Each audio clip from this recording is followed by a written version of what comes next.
ዘፋኝ ማይኩን አንስቶ ምንድን ነው ሳሳ ልቤ ሲል ጓደኛው ከተመልካች ብድግ ብሎ ሺሻው ነው ራሳውራ እንደዚህ አይደል በግል ጠባቸው ተነስተው የግል ሚዲያ ብለው የሚከፍቱ ሀገሪቷ ያላት የብረት ሀብት ብታወጣው 40 ዓመት ትገለገልበታለች ይላል። ያለውን እስከ ጀራ አይደል እንዲያረግ ውስጥ አዋቂ አይደል የሁል ጊዜ ችግራችን። ከውስጥ አዋቂ በሰማነው መረጃ ይልህና ዘገባው ላይ ችግሩን ከምንጭ ለማድረግ ይላል። በፍንጭ እንዴት ነው ምንጭ የሚደርቀው? ጎበዝ ማማለጣ ሽንባ ጠባቂ ሲባሉ እንዳይደርቅ ነው የሚጠብቁት። ምነካ 70.1 ላይ የሰማውን አበየት ዜና 70.2 ላይ ቃል በቃል ዝርዝር ሪፖርት ተብሎ ይቀርብልሃል። አንድ አይነት ከመሆናቸው የተነሳ የኳስ ውጤት ሁሉ አጣርተ ነው መጨፈር ያለብን። ፉክክራቸው ስብት ልክ እንደ ጓደኛሞች እኮ ሁለት ጓደኛሞች አጉል ፉክክር ይገጥሙና መጠባበቅ ይጀምራሉ። አንደኛው ጓደኛው ዘፋኝ ነው። ሄደለታ የሚሰራበት ቦታ ቁጭ ብሎ መድረክ ላይ ጠበቀ። ዘፋኝ ሆዬ ወጣና መስፈን ጀመረ። ያኛው ተመልካች መሃል ቁጭ ብሎ ዘፋኝ ማይኩን አንስቶ ምንድን ነው ሳሳ ልቤ ሲል ጓደኛው ከተመልካች ብድግ ብሎ ሺሻው ነው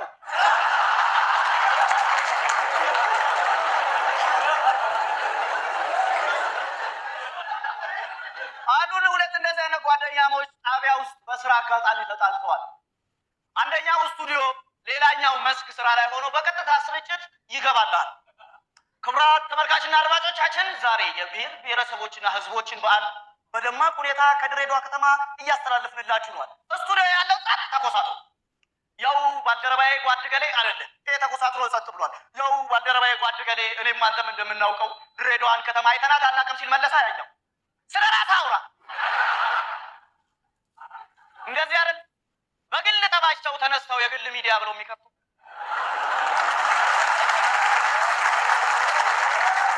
የቤት ጣጣቸውንና የውስኪ ጥላቸውን እኮ ነው በገዛ ሬዲዮና ቴሌቪዥን ቁጭ ብለው የሚያስቆሙ። አሪያስ ነፍሷን ይማረውና እቺ ሬዲዮ ከመጥፋቷ በፊት የምታስተላልፈው ማስታወቂያ ነበረ። የከተማ ውስጥ ብድግ ብሎ ሁሉም እኔ ነኝ ከንቲባው፣ ከንቲባው እኔ ነኝ ከንቲባው የሚለው ማስታወቂያ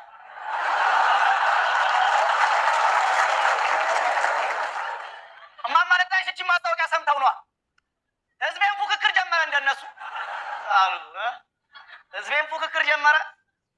ከንቲባው እኔ ነኝ ዘገባቸውስ ብትል የጣለ እየተከበራቸው የጎዳና ተዳዳሪዎች የሚለውን አስተላልፈው ልቅስምህን እንቅት ያደርጉልህ።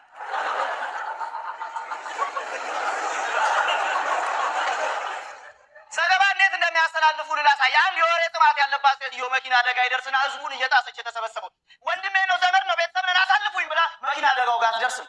የተገጨው ውሻ ቢሆንስ? ዘገባቸው እኮ ግርም ነው። ሀገሪቷ ያላት የብረት ሀብት ብታወጣው 40 ዓመት ትገለገልበታለች ይላል። ያለውን እስከ ጀራ አይደል እንዲያረግ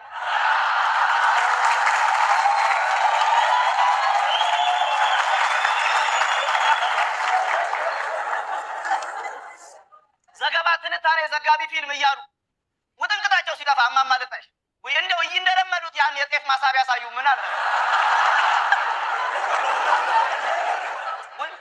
አንዱ ደግሞ አንዳንዶች ተኩል ቁጭ ብላ ያየኸውን መግለጫ እንደ አዲስ ቁጭ ብላ የተነትኑላ ባለ መግለጫው ራሱ እንደሌላ ሰው ወሬ አዲስ ሆኖበት ይቆሙ።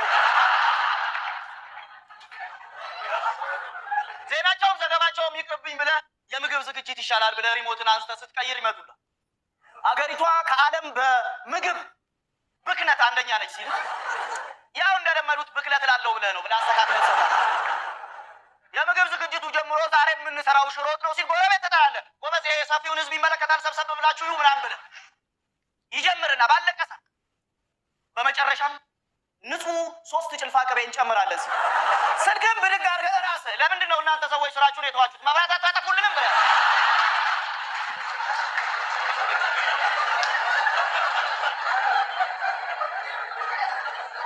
መብራት አታጠፉልንም ብለህ ካልጮክ በገዛ ገንዘብህ ደም ብዛትህን ትሸምታታለህ።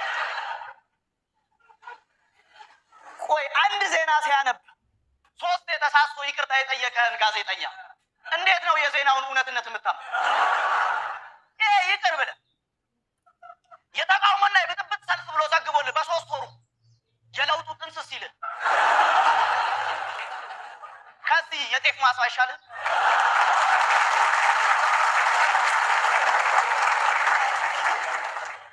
ለነገሩ መንፈስ እንኳን ወሰደ እሱ እንጂ እኛ ከነሱ ጋር መፎካከር አንችልም።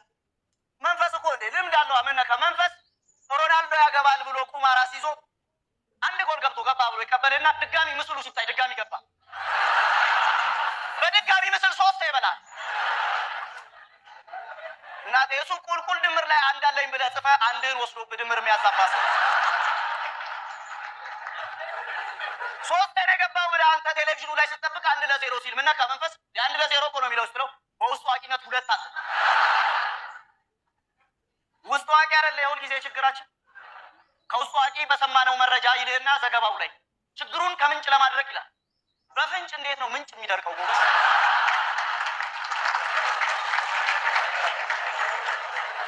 መሪ ቃላቸው ነው ደስ የሚለኝ። ጠጅ ቤት ቁጭ ብለን በሬዲዮ ስንሰማ የህዝቡ አይንና ጆሮ ነን። ለዛ ነው መንግስትን ብቻ የምታዩት እና የራስ አይን መች ራሱን ያያል። የህዝቡ አይንና ጆሮ አሉ። ለዛ ነው እንደዚህ ለቁጥር ስፍር ያስቸግራችሁ እንደ ህዝቡ ቁጥር። ለነገሩ ገላገለን እንኳን መንፈስ ወሰዳት ታዲያው ምነካ የማማልጣይሽን የህይወት ታሪክ አስቀድተን እንሰማበታል። ያው ሰፊው የኛ ሰፈርስ ያንተ የህይወት ታሪክ በሚዲያ የመነገር አጋጣሚ ካገኘ እንኳን የሚተላለፈው ፖሊስና ህብረተሰብ ላይ እኔ ልንገርህ ያንተ ትክክለኛ አይንም ጆሮም ፍራሽህና ትራስ ቅዠትህን የሰማው እንቅልፍ ማጣትህን ያዳመጠ። አሁን እኔ እንደነሱ ብሆን ይኸው ጣቢያ የሌለው የተሰረቀ እጄ ላይ ባዶ አለ አይደል? አዲስ ሚዲያ ከፍቼ የዚህ ሰፈር ህዝብ የፍራሽ ችግር በቀጥታ ስርጭት ማስተላለፍ አልችልም። ግን የሙያ ስነ ምግባር አይፈቅድም።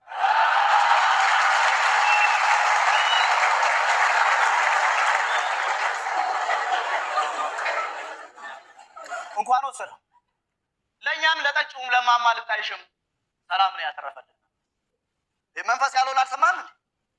በፌስቡክ አባቴ ችግርህን ፌስቡክ ላይ አትለጥፍ፣ ላይክ ያረጉብሃል እንጂ ሼር ያረጉልህ የሚያል እውነቱን ሰው በ5 ብር የሞባይል ካርድ እኮ ነው የ5 ሚሊዮን ብር እራት ላይ እጸጹን የሚያወጡ።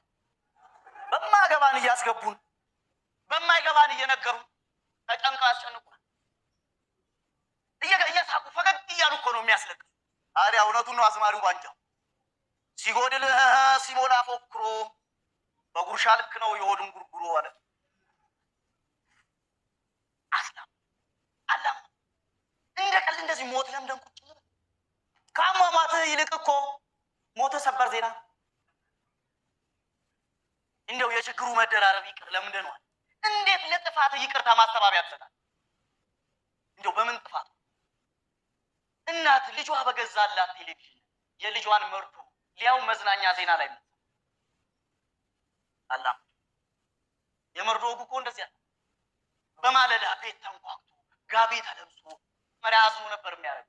አሁን በጣራ ፀሐይ እግረ መንገዳቸውን እኮ ነው መርዶ ነው። ያው የፈረደበት የያዘን ቀንና ባንዲራ ዝቅ ተደርጎ ይታወቃል። ከመሞትህ በላይ መትረፍ አስደንጋጭ ዜና ሆኖልሃል። ከዛ ድንጋድንግ ዜና ላይ እንግዲህ አድርጎ አቀርቧል። መንፈስ በአቅሙ ያለውን አልሰማህም? በሆነ ጥቃት ለተሰዉ ወገኖቻችን ተብሎ 3 ቀን የያዘን ቀን ታውጆ ባንዲራ ዝቅ ተብሎ ጣቢያው በሙሉ ሙዚቃ ይተውና ክላሲካል ማስተላለፍ ጀመረ። መንፈስ ጠጅ ቤት ይሄን ሰምቶ እኚህን የማይገኙ ክላሲካሎች ያስቆመኩሙናል አለ። ገዳዮቹም ከፉ ምን አተረፉ? እንኳኑም ቀረ እንኳኑም ፈረሰ የሙት ገላ ቀረ እንደበሰበሰ አላዝማል። ቆይ እኔ የምለው ለምንድን ነው እንባ ጠባቂ ኮሚሽንና የአይን ባንክ ተናበው ማይሰው? ቢያንስ ቃል የገባነውን አይን እንኳን በእንባ ብዛት እንዳይጠፋ ቢተባበሩ ምን አለ? ማማለጣሽ እንባ ጠባቂ ሲባሉ እንዳይደርቅ ነው የሚጠብቁት።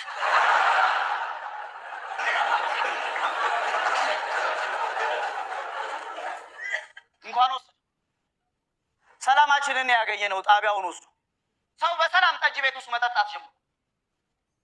ለነገሩ እነሱ ምን ያሉ ድንገት እኮ ነው እንደኔ ያለ ሙያቸው ሬዲዮ ጣቢያን የሚያክል በእጃቸው ወድቆ ለህዝቡ ስጋትና ሀሳብ ይሆኑ።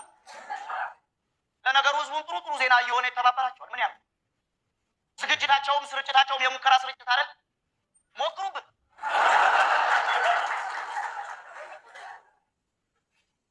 መምህር ቅኔ እኮ ያሉት እውነታቸው።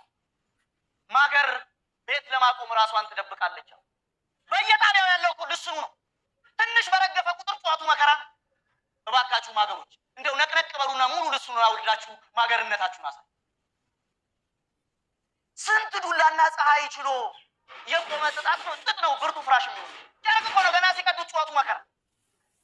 የፍራሹ አይደለም የሚገርም፣ ፍራሹ ምንም ሳይል በፍራሹ ዙሪያ ያሉ ውሃንና ተባዮች የባለቤትነት ጥያቄ ሲያነሱ ነው የሚያስብ።